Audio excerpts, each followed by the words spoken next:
Japa. Elle fait gbaler ko salo. MJT ló ṣe. Oh no. Ko Japa. Elle fait gbaler ko salo. Ici. EbiniDende. He shot you. EbiniDende. EbiniDende.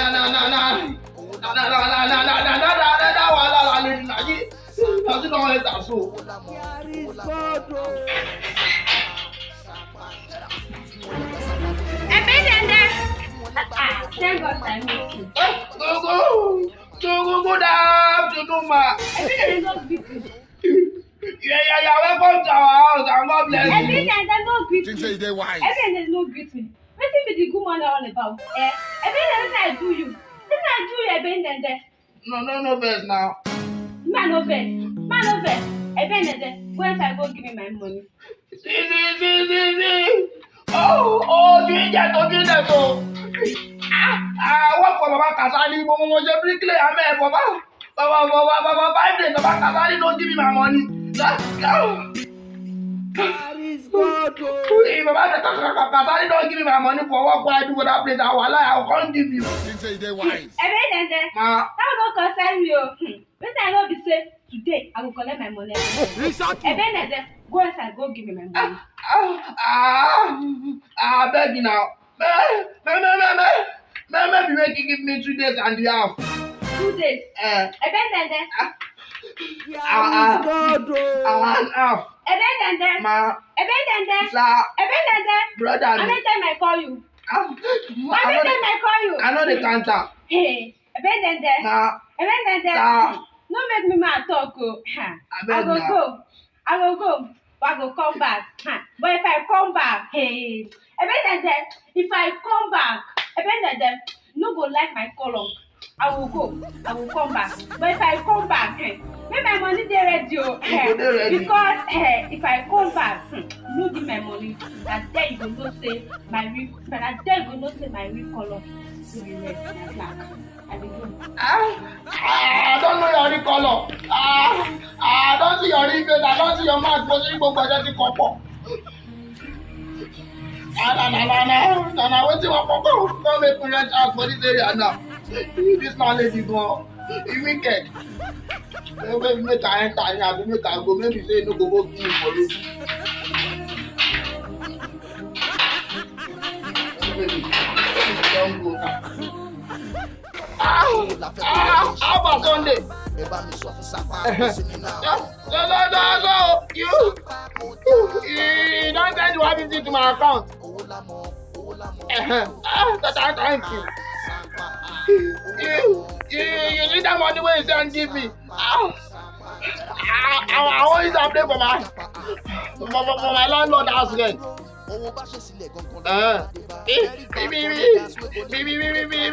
Before my landlady go come kill me. The money don't in my account.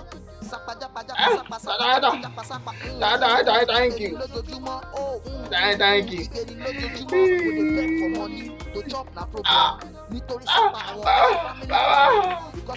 Baba God know the two person we get it. EbiniDende.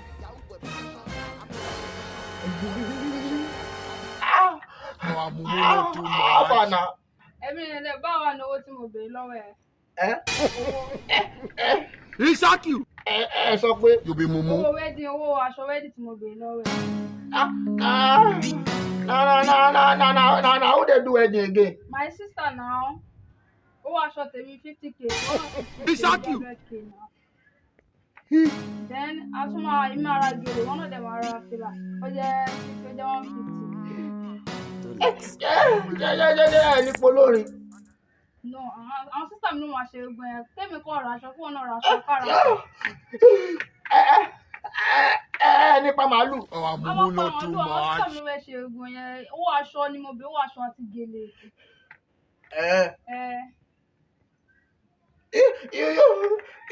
You see before. Mama, tó àlọ́ mi fẹ́ lọ fi sanwó láńlọ́ọ̀dù ni fẹ́ lọ fi sanwó láńlẹ́dì mi wọlé. Baba,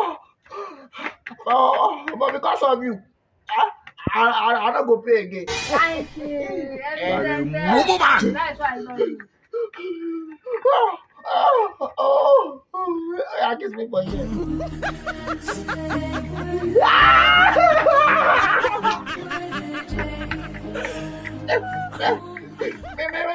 Maybe I carry go POS. No go collect the money. Days. Why you They carry money come up from my hand. Me. I don't see 200 naira. Today. 800 naira, 200,000. Today. Everything just disappear. You be mumu. Mo too am Gary. I'm supposed to hear of this. Yeah, I'm about to drink Gary me.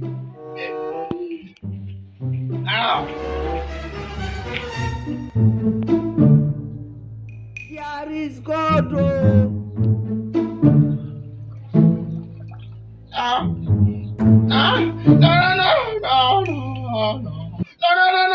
Be Mr. Basso, they drink Gary again now.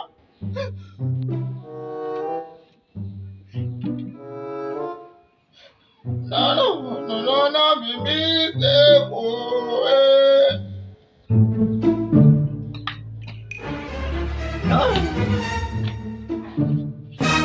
EbiniDende.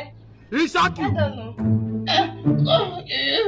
You don't come I again. don't come again. Come and drink Gary. You will move out of this house. You dey drink Gary? With this co-header? No, Gary Jebu. Okay. I hear. EbiniDende. Ma. Go inside, go give my money. There is God. How many times I go sleep me? Oh my days. EbiniDende. Go inside, go bring my money. I talk. Say she may go sleep. Yeah. No. Be the 150 I want to give you. Na it. Now it. Man. Abi that time better. Me time I give you don't complete. You dey ask me? No be say I come today. No. I give it to the 2 days and half days now. EbiniDende. Ma. You don't start. You don't reach. Say I want you that day. I want you. EbiniDende. No make me mash out. Go inside, go give my money. What's happen now? Say make I dey fight because for my money again. Yeah. You know snake. Snake. Snake. Wetin concern me with snake? Anaconda. No.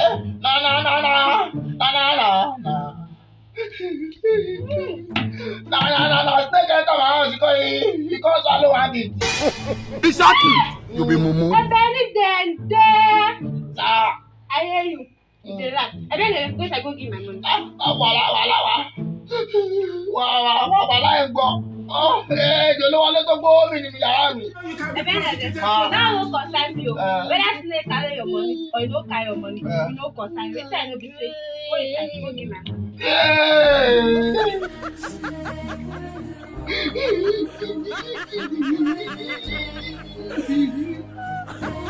EbiniDende, all this stuff wey dey do na drama o. My daddy don die. Drama. My daddy don die. Drama you dey do EbiniDende. They come me this morning say my daddy don die. EbiniDende, that one no concern me. EbiniDende, wait I go give my money. Your best daddy no go die again. You no go tell me follow me cry. Na go call am na. EbiniDende, go give me my money. Your papa don die, that one don pass. I mean my money I come and collect, that one no concern me. Abeg now.